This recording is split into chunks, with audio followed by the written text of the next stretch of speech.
Oke, Assalamualaikum warahmatullahi wabarakatuh. Waalaikumsalam warahmatullahi wabarakatuh. Maka nama saya Yunus Putar. Ini saya dari Fakultas Ekonomi dan Bisnis, Prodi Manajemen dari Universitas Muhammadiyah Surabaya. Pada kesempatan kali ini saya akan melanjutkan proyek akademik saya yang berjudul Education Defense Academic Teaching for My Future. Oke, di sini saya akan mempertahankan dan meyakinkan pilihan hidup saya melalui podcast dari teori pengambilan keputusan ini. Untuk saat ini saya berada di sebuah persimpangan krusial, yaitu transisi dari dunia kuliah menuju realitas profesional. Dilema multidimensi yang saya hadapi adalah bagaimana mengelola sumber diri saya yang terbatas, yaitu biaya, waktu, dan energi saya di tengah ketidakpastian ekonomi global saat ini. Secara spesifik, saya menghadapi konflik internal antara desakan untuk segera mengaktualisasikan diri di dunia kerja demi kemandirian finansial saya, untuk tarikan intelektual untuk langsung melanjutkan studi jenjang S2 atau mengambil pekerjaan sambil yang padat namun beresiko mengganggu kualitas tugas akhir saya.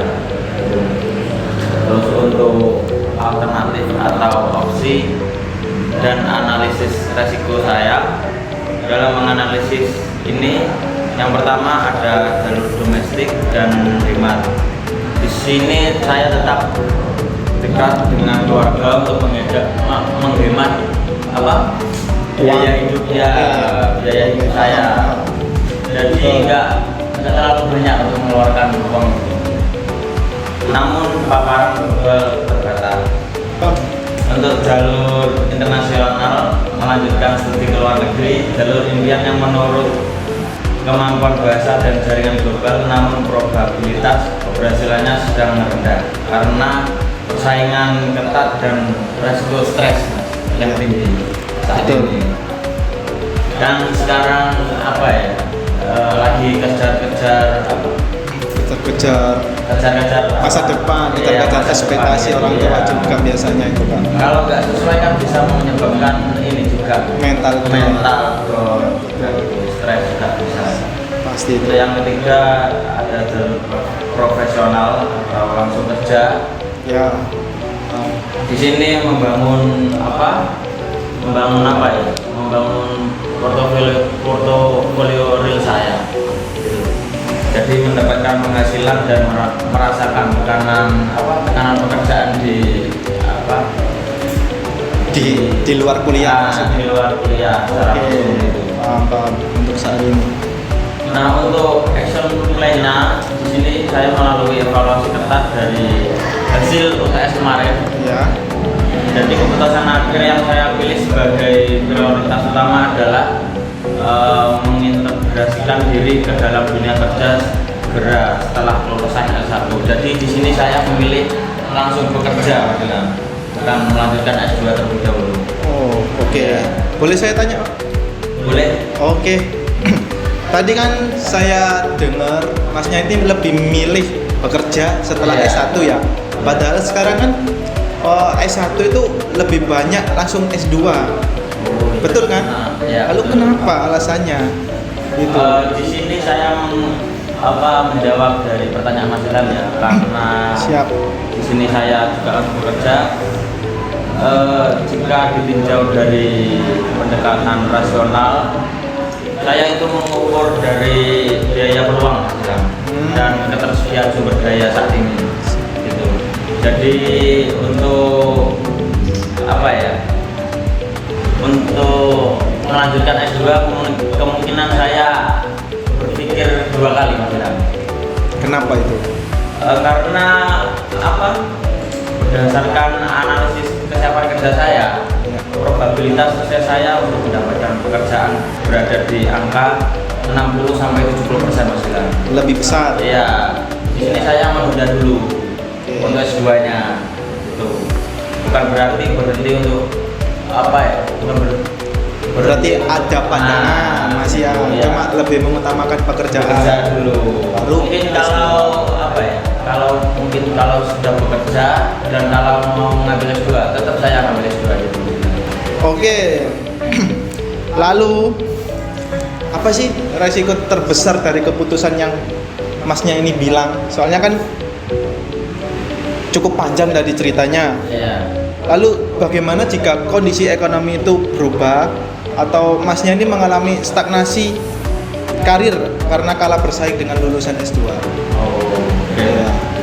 Jadi untuk resiko terbesar yang saya miliki saat ini adalah ada potensi stagnasi, Mas ya. Oke. Jika saya terjebak dalam rutinitas kerja tanpa meningkatkan kapasitas diri saya. Namun ada rencana mitigasi resiko saya yang berkomitmen pada lifelong learning, Mas ya. Jadi pembelajaran seumur hidup. Gitu. Tetap belajar ya meskipun. Iya, tetap belajar. Meskipun saya mengambil kerja setelah lulus S1. Iya, iya. Dan mengambil sertifikasi profesional yang relevan di sela-sela kerja saya gitu. Jadi nggak semena-mena kerja aja, nggak kerja. Gak dunianya kerja doang, tapi ada life learningnya itu. Masalah. Oke, begitu ya guys ya. Ya. Oke, pertanyaan terakhir Mas. Oke. Wih, sama nengok dekat ya. Oke, pertanyaan terakhir penutup juga ya. Ya. Tadi kan sudah ngomong panjang, udah ada 2 pertanyaan. Ini pertanyaan terakhir sebelum kita akhiri podcast ini ya. Oke. Bagaimana masnya ini memastikan rencana aksi yang kamu buat selama 4 bulan ke depan itu tidak gagal? Jika realitas di lapangan itu tidak seindah teorimu, itu bagaimana? Teori saya yang Betul. saya ambil gitu ya. Iya, tadi kan teorinya cukup panjang yang dijelaskan. Itu bagaimana jika gagal? Berarti di sini saya menjelaskan rencana aksi saya. Ya. Oke. Jadi di sini rencana aksi yang saya buat yaitu bukan berupa dokumen statis melainkan instrumen dinamis. Oke. Ya. Dan di sini fungsi kontrol dalam manajemen diterapkan di teori saya ini yang saya ambil gitu. Ya. Jadi setiap 3 sampai 6 bulan saya menjadwalkan evaluasi diri saya sendiri gitu. Yang ketat untuk menguji apakah saya ini benar-benar berkembang atau sekedar sibuk gitu. Oke. Ya. Jadi ada evaluasi tersendiri bagi diri saya sendiri gitu.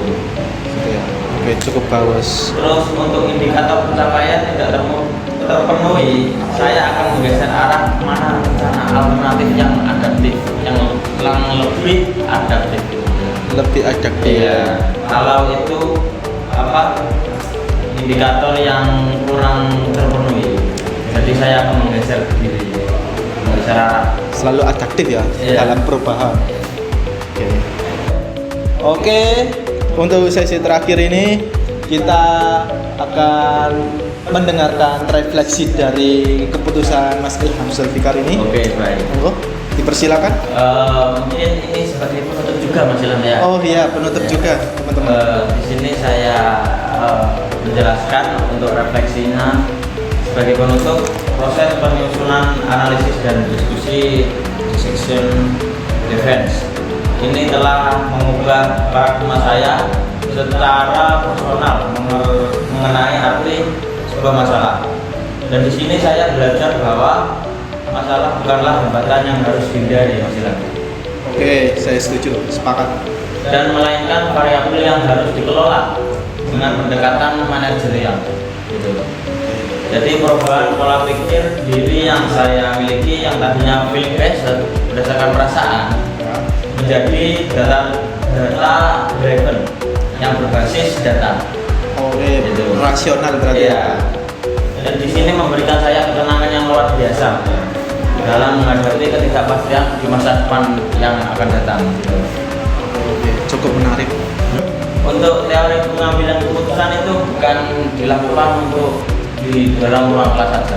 Oke, betul. Jadi teori pengambilan keputusan itu menjadikan alat nyata untuk menavigasi kehidupan di kehidupan nyata. Oke.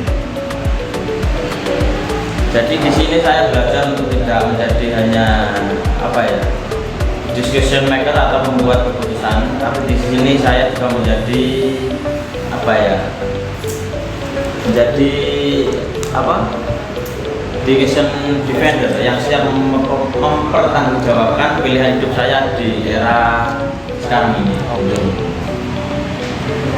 Mungkin itu saja yang dapat saya sampaikan.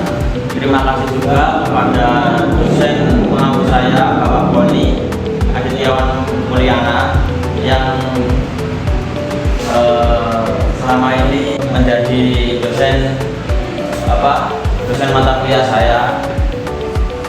Dan terima kasih untuk kampus Universitas Muhammadiyah Surabaya yang unggul dan berkemajuan. Mungkin itu saja dari saya. Sampai jumpa di lain hari. Terima kasih. Terima kasih.